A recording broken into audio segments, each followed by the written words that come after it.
嗨，大家好，这里是大丽丽。前两天呢，我看这个小伙伴的评论，希望我跟大家分享一下，就是说我在减肥期间，我的这个总热量摄取，以及我的这个基础代谢，还有3大营养素是怎么样安排的。那么好呢，今天我就把这个总结了一下，然后并且告诉大家，希望呢，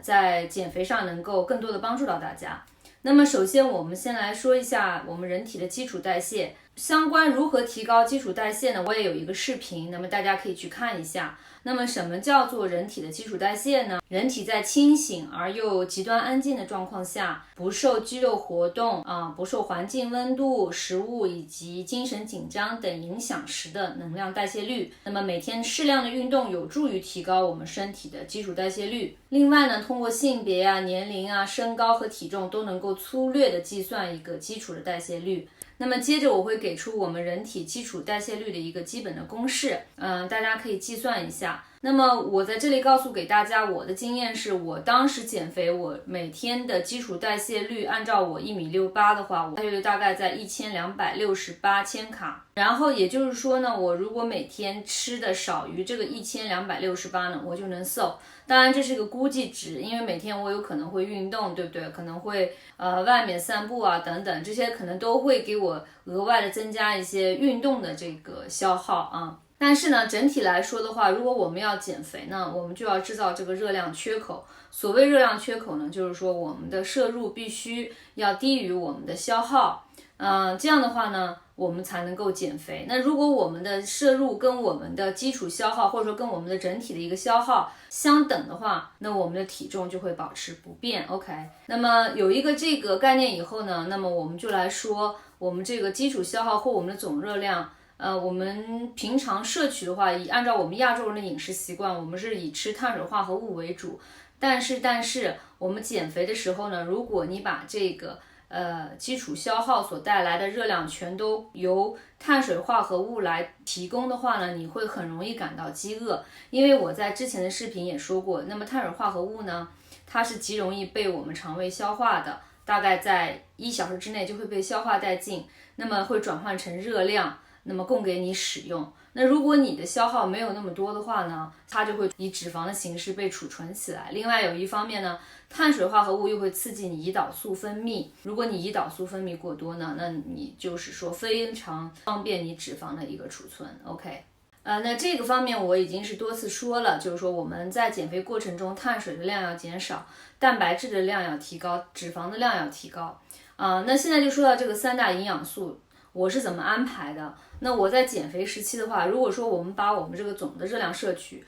归为100%的话呢，那我的碳水一般是控制在15%到30%之间。大家可以算一下，我当时减肥的时候，我是设定每天的热量不要超过1200千卡。因为我个人的话呢，比较喜欢吃蛋白质含量高的食物，因为我觉得蛋白质呢，它整个过程就是你吃进去以后呢，它消化的非常缓慢然后它在消化过程中呢，额外又要消耗掉一定的热量，同时呢，它的饱腹感更强。比如呢，我吃上2块鸡胸肉，大概是200多克，然后给我带来200多千卡的热量，但是我明显感觉这200多千卡的热量比我同样去吃一碗200多千卡的米饭所给我带来的一个饱腹感要强。所以我在减肥的过程中呢，我是把蛋白质作为我的主要的一个能量来源来摄取。我待会儿呢会给一个表给大家看一下我每天的这个营养素的一个安排，大家可以做参考。100克的蛋白质摄取了以后呢，再加上我30%是碳水化合物，那我剩余的部分呢就给油脂。那比如说如果我不是在生理期的话呢，我会故意把我的这个碳水的摄取量降低到我一个总热量的15%，180千卡，然后40%呢我就给我的蛋白质大概是117克，然后剩下的45%呢会给脂肪，大概是58克的脂肪。那么这是我就是说在我对碳水没有特别要求高的一个情况下，我的一个3大营养素的一个分配。那如果有一段时间我就是说开始，比如说在生理期前，我开始对碳水的要求逐渐增加，那么我就会调整这个额度。那比如说我就会把我的碳水调到占整个总摄入量的20%，大概约为59克。然后呢，蛋白质我会调到大概35%，也就是102克。然后呢，脂肪是45%，大概是58克。我之所以把脂肪在这段时间又调高一些呢，是因为我觉得就是说，整体大姨妈来之前，或者说生理期来之前，我们对碳水、对脂肪的这个需求程度都会高于我们一般的时候。那正儿八经到了就是生理期的时候呢，可能我对碳水的总量呢有更加的一层要求，我会特别想吃大米饭，我会特别想吃面条等。那这个时候我就会把我碳水的总量调为30%，也就是88克。那么蛋白质呢，我基本控制在102克，也就是占我总热量的35%。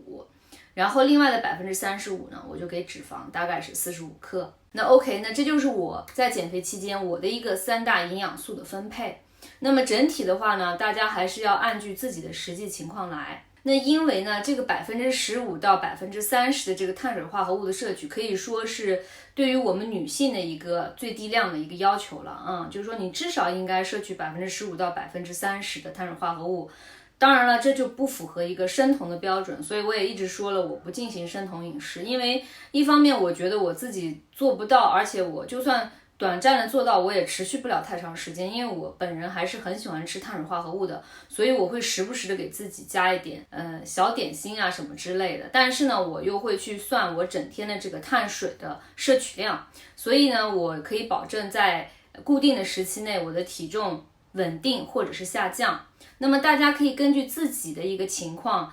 根据自己生理期的一个情况来调整碳水的摄取这样子就更灵活一些，而不是说我必须只能摄取5克碳水化合物，或者说我必须只能摄取50克的蛋白质，那这是完全怎么讲，就是说有点太死板了，也会造成你的一个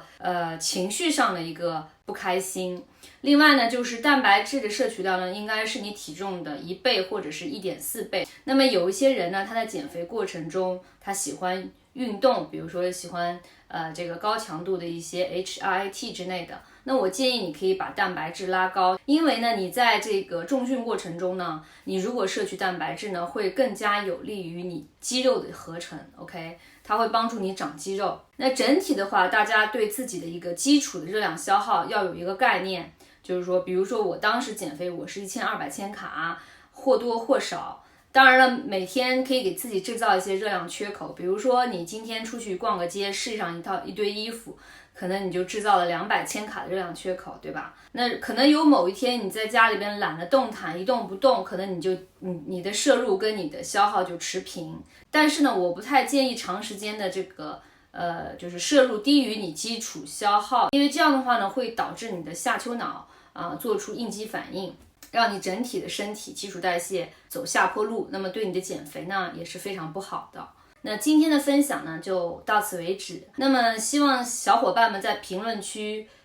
留言告诉我你们是如何分配你们的营养素的，你们的基础代谢你们每天有吃到吗？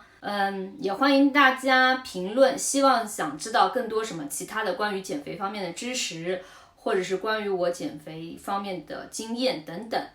都欢迎你们在评论区留言给我做参考，我会非常开心。那么感谢大家，那我们下次再见，谢谢。Somehow I still